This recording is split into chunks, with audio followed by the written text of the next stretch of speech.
प्रभु तेरी वाणी जीवन की रोटी, नैनों की ज्योति अंधेरा मिटाती।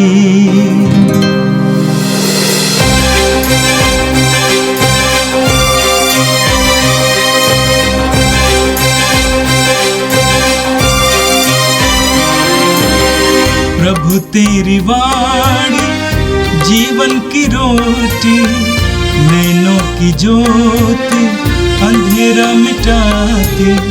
प्रभु तेरी वाणी जीवन की रोटी, नैनों की ज्योति अंधेरा मिटाती। वाणी वाणी वाणी वाणी वाणी पवित्र है, शाश्वत है, जीवन का मन्ना है। 8 मई बृहस्पतिवार। पहला पाठ प्रेरित चरित अध्याय 8 पद संख्या 26 से 40 तक। ईश्वर के दूत ने फिलिप्पी से कहा, उठिए, यरूशलेम से गाजा वाले मार्ग पर दक्षिण की ओर जाइए। यह मार्ग निर्जन है। वह उठकर चल पड़ा। उसी समय एक एथोपियाई खोजा यरूशलेम की तीर्थ यात्रा से लौट रहा था। वह एथोपियाई की महारानी कंदका का उच्च अधिकारी तथा प्रधान कोषाध्यक्ष था। वह अपने रथ पर बैठा हुआ नबी ईसायास का ग्रंथ पढ़ रहा था। आत्मा ने फिलिप्पी से कहा, आगे बढ़िए और रथ के साथ चलिए। फिलिप्पी दौड़कर उसके पास पहुंचा और उसे नबी ईसायास का ग्रंथ पढ़ते सुनकर पूछा, आप जो पढ़ रहे हैं क्या उसे समझते हैं? उसने उत्तर दिया, जब तक कोई मुझे न समझाए तो मैं कैसे समझूंगा। उसने फिलिप्पी से निवेदन किया कि वह चढ़कर उसके पास बैठ जाए। वह धर्म ग्रंथ का यह प्रसंग पढ़ रहा था। वह मेमने की तरह वध के लिए ले जाया गया। ऊन कतरने वाले के सामने चुप रहने वाली भेड़ की तरह उसने अपना मुख नहीं खोला। उसे अपमान सहना पड़ा। उसके साथ न्याय नहीं किया गया। उसकी वंशावली की चर्चा कौन कर सकेगा? उसका जीवन तो पृथ्वी से उठा लिया गया है। खोजे ने फिलिप्पी से कहा, आप कृपया मुझे बताइए, नबी किसके विषय में यह कह रहे हैं, अपने विषय में या किसी दूसरे के विषय में? तब फिलिप्पी धर्म ग्रंथ के इस प्रशंसक को आधार बनाकर उसे यीशु का सुसमाचार सुनाने लगा। यात्रा करते करते वे एक जलाशय के पास पहुँचे। खोजे ने कहा, यहाँ पानी है, मेरे बपतिस्मा में क्या बाधा है? फिलिप्पी ने उत्तर दिया, यदि आप सारे हृदय से विश्वास करते हैं तो कोई बाधा नहीं है। इस पर उसने कहा, मैं विश्वास करता हूँ कि यीशु मसीह ईश्वर के पुत्र हैं। उसने रथ रोकने का आदेश दिया। तब फिलिप्पी और खोजा दोनों जल में उतरे और फिलिप्पी ने उसे बपतिस्मा दिया। जब वे जल से बाहर आए तो ईश्वर का आत्मा फिलिप्पी को उठा ले गया। खोजे ने उसे फिर नहीं देखा। फिर भी वह आनंद के साथ अपने रास्ते चल पड़ा। फिलिप्पी ने अपने को आजोतस में पाया और कैसरिया पहुँचने तक सब नगरों में सुसमाचार का प्रचार करता रहा। यह प्रभु की वाणी है। संत जोगन के अनुसार पवित्र सुसमाचार अध्याय 6 पद संख्या 44 से 51 तक। यीशु ने लोगों से ये कहा, कोई मेरे पास तब तक नहीं आ सकता जब तक कि पिता जिसने मुझे भेजा है उसे आकर्षित न करे। मैं उसे अंतिम दिन पुनर्जीवित कर दूंगा। नबियों ने लिखा है, वे सब के सब ईश्वर से शिक्षा पाएंगे। जो कोई ईश्वर की शिक्षा सुनता और ग्रहण करता है वो मेरे पास आता है। यह ना समझो कि किसी ने पिता को देखा है। जो ईश्वर की ओर से आया है उसी ने पिता को देखा है। मैं तुम लोगों से कह देता हूं, जो विश्वास करता है उसे अनंत जीवन प्राप्त है। जीवन की रोटी मैं हूं। तुम्हारे पूर्वजों ने मरुभूमि में मन्ना खाया, फिर भी वे मर गए। मैं जिस रोटी के विषय में कहता हूं वो स्वर्ग से उतरती है और जो उसे खाता है वह नहीं मरता। स्वर्ग से उतरी हुई वो जीवंत रोटी मैं हूं। यदि कोई वो रोटी खाएगा तो वो सदा जीवित रहेगा। जो रोटी मैं दूंगा वो संसार के जीवन के लिए अर्पित मेरा मांस है। ये प्रभु का दिव्य सुसमाचार। ख्रिस्त प्रभु की जय। भाई और बहनों, आजकल हम लोग प्रेरित चरित्र से पाठ सुन रहे हैं और हमने सुना है कि यहूदियों ने स्तिफनुस की हत्या कर दी। वो धर्म सेवक के रूप में कार्य कर रहे थे। वो शक्तिशाली आत्मा से अभिषिक्त व्यक्ति था। चिन्ह चमत्कार से पूरे यहूदा में उन्होंने विशेष करके यरूशलेम में उन्होंने प्रभु का साक्ष्य दिया। इससे भड़के हुए कुछ यहूदी उग्रवादी उनकी हत्या कर दी और उनकी हत्या के कारण यरूशलेम की कलीसिया के लोग, विशेष करके गरीब और साधारण विश्वासी, यरूशलेम से बाहर निकल गए, भाग गए। ऐसे ये लोग भाग गए तो सुसमाचार की घोषणा करते गए। गांव गांव में ये लोग कहते गए हैं, यरूशलेम से बाहर गए। इतना विकृत हो गया तब पूरे उस समय का इस्राएल में सुसमाचार की घोषणा करने लगे हैं, साक्ष्य देने लगे यीशु के बारे में। क्योंकि उनके जीवन में जो कुछ हुआ है वो साक्ष्य के रूप में प्रस्तुत करते हैं। आज के प्रथम पाठ में हम फिलिप के बारे में सुनते हैं। वो स्तिफनुस का साथी था और 7 धर्म सेवकों में से एक फिलिप। ये फिलिप समारिया में सुसमाचार की घोषणा करते थे और वहाँ पर इतने ज़्यादा विश्वासी हुए हैं। उनको पवित्र आत्मा का अभिषेक देने के लिए पेतरुस और साथी वहाँ पर चले जाते हैं। फिर प्रभु की शिक्षा का साक्ष्य देने तथा उनकी घोषणा करने के बाद यरूशलेम लौटे। उन्होंने इस यात्रा में समारियों से बहुत से गांवों में सुसमाचार सुनाया। समारिया यरूशलेम के पास है। गलीली और यरूशलेम के बीच से समारिया आती है। यहूदी जो यहूदा में है, यरूशलेम में है, वो लोग धार्मिक रूप से और सांस्कृतिक रूप से गलीलिया के लोगों से जुड़े हैं, परंतु गलीली बहुत दूर है यरूशलेम से। समारिया निकट है। आज के पाठ में हम सुनते हैं कि फिलिप को ईश्वर के दूत ने कहा, उठिए, यरूशलेम से गाजा जाने वाले मार्ग पर दक्षिण की ओर जाइए। ईश्वर जवाब में प्रेरित कहते हैं, उठ कर जाओ। ईश्वर ने अब्राहम को बुलाया था, अपने देश छोड़ो और जिस देश को मैं दिखाऊंगा जाओ।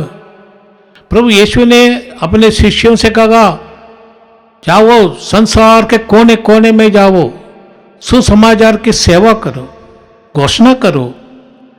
हमें ये प्रेरणा प्रभु देते हैं, उठो, जाओ, साक्ष्य दो। ये पवित्र आत्मा की प्रेरणा थे, उनको इसके अनुसार साक्ष्य देने के लिए जाना ही है, क्योंकि वो ईश्वर का समय होता है। ईश्वर का समय और हमारा समय ये मिल जाएंगे तो महान कार्य प्रभु करते हैं। और जब हम ईश्वर की योजना के अनुसार चलते हैं तो हमारा कार्य सफल होता है। फिलिप से ईश्वर की आत्मा ने कहा, उठो, दक्षिण की ओर गाजा की ओर जाओ। एक गाजा की ओर जब फिलिप जा रहे थे, तब एक इथियोपी महारानी कंदाके का उच्चाधिकारी तथा प्रधान कोषाध्यक्ष एक खोजा जा रहा था। ये खोजा यरूशलेम में आया था तीर्थ यात्रा में।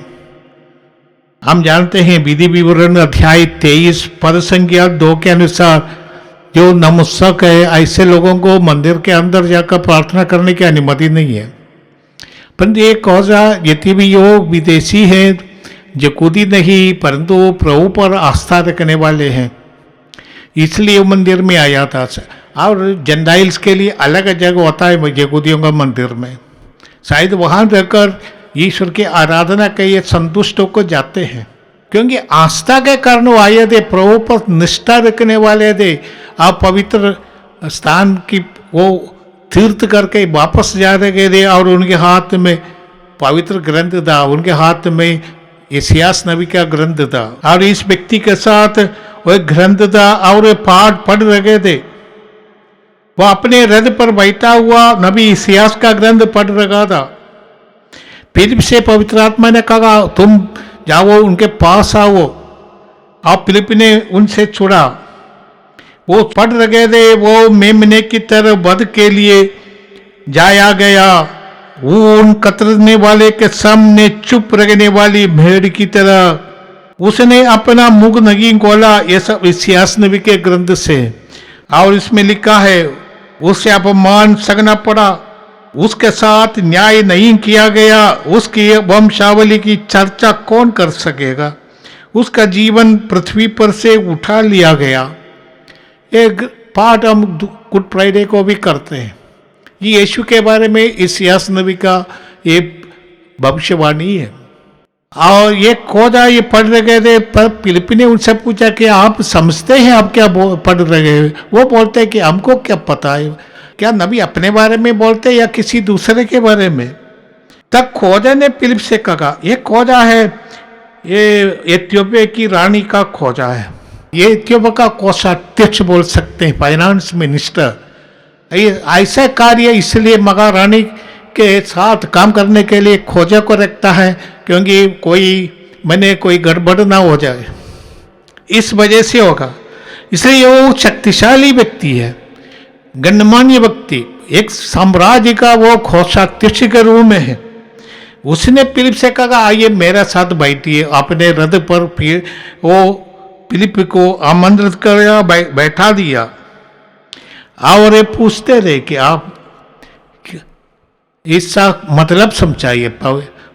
फिलिप ने उसका मतलब, पूरे धर्म ग्रंथ का मतलब मैं समझता हूँ यीशु है। यीशु को हमारे सामने रखने के लिए कि पुराने व्यवस्थान आदम बाबा से लेकर जो कुछ लिखा गया है उसका मूल अर्थ और इसका मुख्य अर्थ यीशु है, यीशु को दर्शाना। और इस वजह से जो नबी द्वारा जो भविष्यवाणी यीशु के दुख भोग के बारे में जो भविष्यवाणी किया है वो बहुत साफ है। और फिलिप ने उसको समझाया, यीशु हमारे लिए मरे। यीशु कब एक की मृत्यु एक अच्छे व्यक्ति को कुछ दुश्मनों ने मार डाला, ऐसी बात नहीं है। ये ईश्वर की योजना है कि ईश्वर का पुत्र मनुष्य बनकर शरीर धारण कर हमारे साथ रहे, हमारे समान रहे। और वो मनुष्य के रूप में जो जीवन है वो उन्होंने क्रूस पर समर्पित कर दिया। और ईश्वर होने के कारण उनका शरीर मिट्टी में गला नहीं है, और इस कारण उनका पुनरुत्थान हुआ। आध्यात्मिक व्यक्ति, इसलिए यीशु पुनर्जीवित होकर हमारे बीच आया।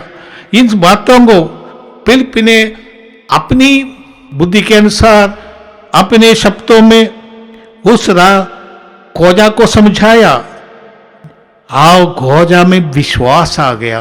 तो ये गासा की वो जाते वक्त जगह हम जल स्रोत होगा, जल स्रोत देखने पर खोजा ने कहा मुझको बपतिस्मा दीजिए। आप फिलिप्पी ने उसको बपतिस्मा दे दिया। प्रभु पर विश्वास प्रकट करने का एक तरीका है बपतिस्मा। ये केवल बपतिस्मा के द्वारा विश्वास की अभिव्यक्ति नहीं होती। विश्वास की अभिव्यक्ति हमारा आत्मसमर्पण है। आप प्रभु से जुड़े रहना यही है, इसके द्वारा लोग ईश्वर से, प्रभु से जुड़े रहते हैं। हमारे हजारों लाखों लोग दुनिया भर ऐसे हैं जितने बपतिस्मा नहीं लिया परंतु प्रभु से जुड़े हैं। आप प्रभु के आत्मा उनमें बने रहते हैं। हम धन्यवाद देते हैं आज के पाठ के लिए। और आज के पाठ के अंत में हम देखते हैं फिलिप्पस को पवित्र आत्मा ने प्रेरणा की है और अस्तोस चले जाते हैं, जो मेडिटेरेनियन समुद्र के किनारे से वो उत्तर की ओर उनको जाने दिया। फिलिप वहां पर चले जाते हैं, सुसमाचार की घोषणा करते हुए जाते हैं। और आखिरी में हम फिलिप के बारे में सुनेंगे और लगभग प्रेरितों का कार्यकलाप अध्याय 21 में हम बाद में फिलिप के बारे में सुनेंगे।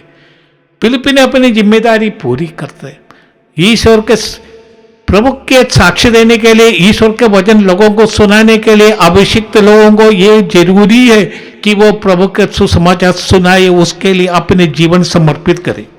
आज का सुसमाचार यौवन के पाठ से हमने सुना है। इन दिनों हम यौवन अध्याय 6 से पाठ सुन रहे हैं।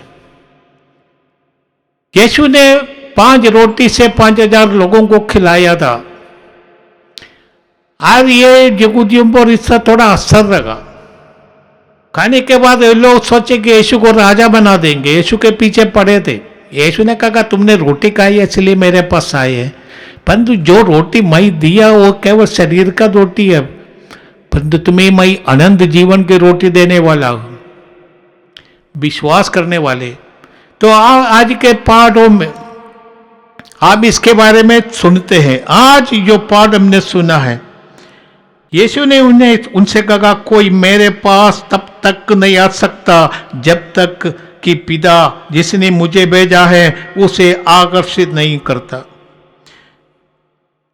यीशु के पास आना एक कृपा है, ईश्वर के द्वारा दिया गया एक कृपा, जिसके कारण ही हम यीशु को जानने का अवसर हमें मिला है। बहुत लोग ऐसे कहते हैं, मैंने जब यीशु के बारे में मैं बच्चा था उस समय मैंने सुना नहीं यीशु के बारे में, परंतु यीशु के बारे में सुनने का अवसर हो गया और मैं यीशु को अपना मुक्तिदाता मानने लगा और मैं उसका गवाही देता हूँ। बहुत लोग ऐसा गवाही देते हैं। यीशु को जानना अपनी जिंदगी का सर्वश्रेष्ठ वरदान मानते हैं। फिलिपियों का नाम पौलुस का पत्र में हम पढ़ते हैं अध्याय 3 पद संख्या 8 में पौलुस लिखते हैं, मैं प्रभु यीशु मसीह को जानना सर्वश्रेष्ठ लाभ मानता हूं और इस ज्ञान की तुलना में हर वस्तु को हानि ही मानता हूं।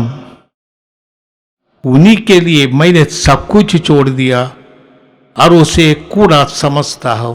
सब कुछ जो पुराने जिसके पीछे पौलुस जुड़े थे और जिसके जैसे पुराने विधान का जो कर्मकांड है, और ये सब पौलुस ने समझ लिया कि ये सब कूड़े का कचरा जैसा है। जब यीशु उनके जीवन में आया, जब यीशु हमारे जीवन में आते हैं, हमारे जीवन परिवर्तित होते हैं। इसलिए यीशु ने कहा मेरे पास आना एक कृपा है, पिता ही आकर्षित करके मेरे पास भेजते हैं। कोई मेरे पास तब तक नहीं आ सकता जब तक कि पिता जिसने मुझे भेजा है उसे आकर्षित नहीं करता। यीशु को पिता ने भेजा है, पिता का दौत्य पूरा करने के लिए यीशु आए हैं। इसलिए आगे प्रभु कहते हैं,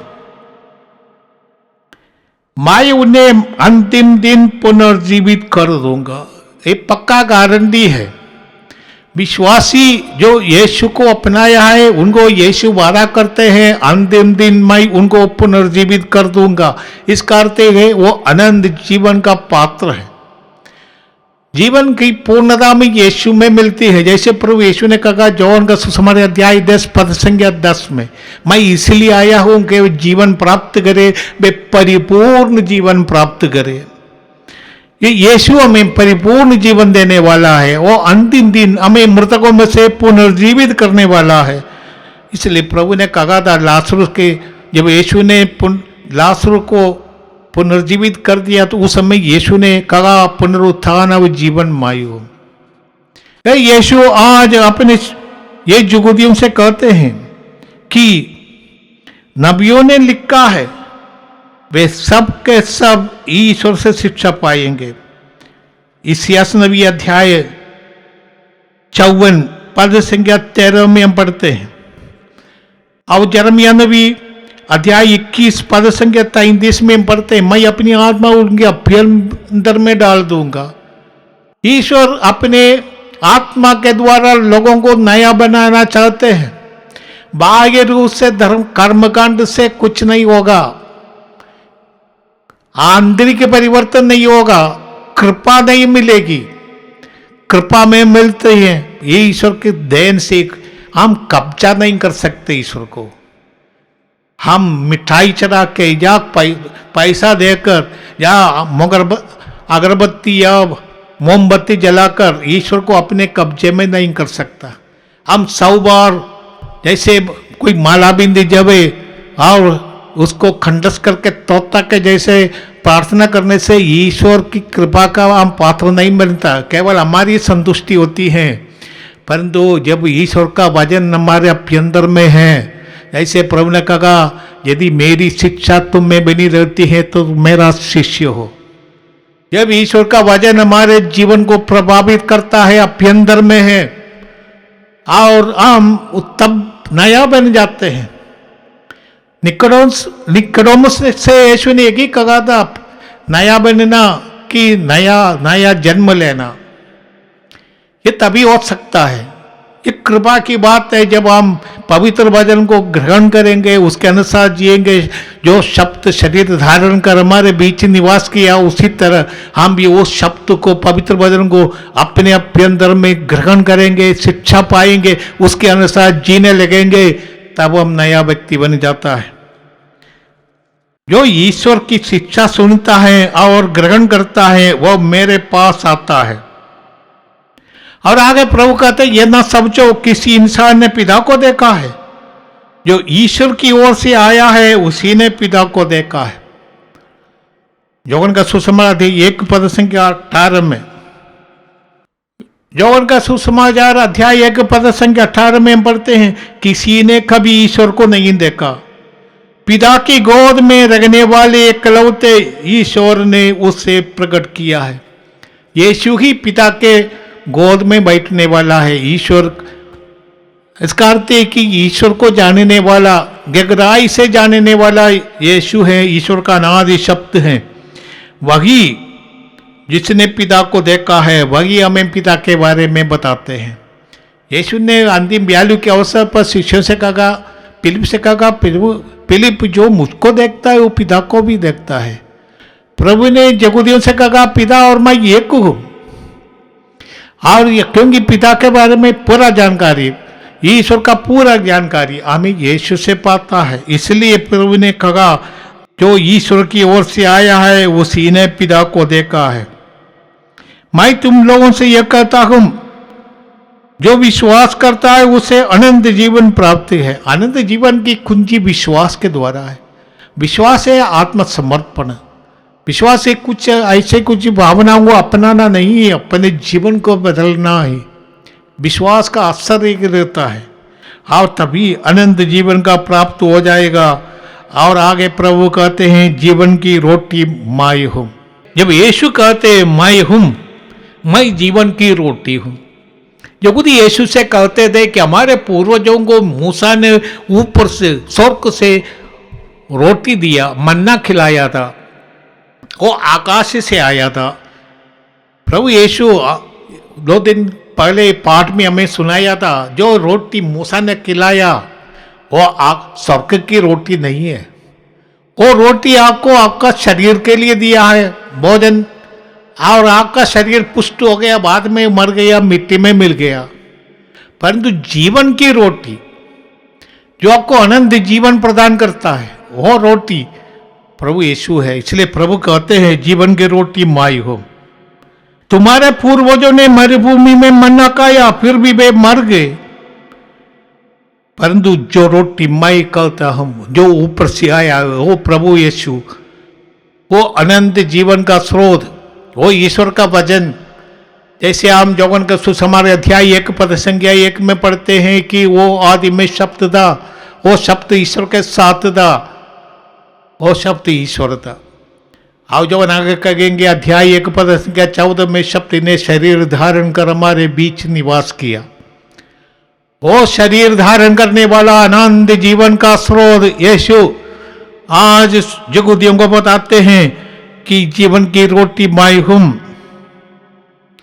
वो रोटी जो मैं देने वाला है वो आनंद जीवन देने वाला है, वही स्वर्ग से उतरी हुई जीवंत रोटी। और जो रोटी मैं दूंगा उसको खाने वाले वो अनंत जीवन पाएगा, वो सदा जीवित रहेगा। और आगे प्रभु कहते हैं जो रोटी मैं दूंगा वो संसार के जीवन के लिए अर्पित मेरा मांस है। यीशु का मांस हमें रोटी के रूप में, खा भोजन के रूप में देने वाला है प्रभु यीशु।